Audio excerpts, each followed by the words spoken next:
खबरों के सिलसिले को आगे बढ़ाएं और अभी आपको बताएं कि वफाकी वज़ीर तवानाई अवैस लगारी का अमीर जमात इस्लामी पाकिस्तान हाफिज नईमुर रहमान को IPP's मुआहिदों पर मनासरी का चैलेंज। जमात इस्लामी पाकिस्तान ने चैलेंज मशरूत तौर पर कबूल कर लिया है। क्या शर्त रखी गई, जानते हैं डिप्टी ब्यूरो चीफ बोल न्यूज़ इस्लामाबाद अली शेर से।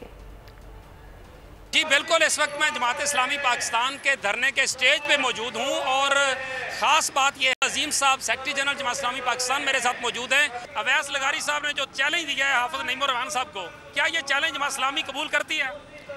मेरा ख्याल है कबूल करने की ज़रूरत नहीं है, अलबत्ता हम उन्हें ये नसीहत करेंगे कि अपने वालिद साहब के बारे में गौर करें।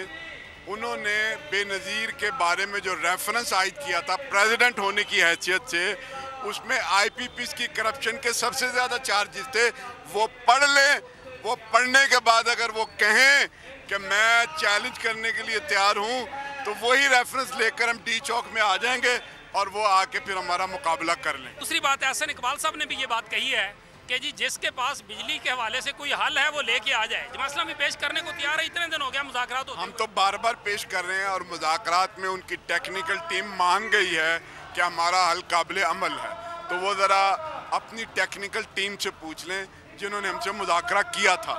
लगता है हुकूमत अब चल नहीं रही, या तो सुप्रीम कोर्ट उन पिटिशंस का फैसला करे ताकि फार्म 45 की हुकूमत बन जाए, अगर ये ना हो तो फिर अल्टीमेटली शायद इसी तरफ जाना पड़े।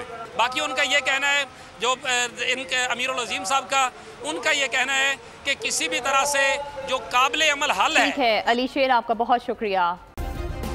सब्सक्राइब करें और बेल दबाएं ताकि कोई खबर रह न जाए।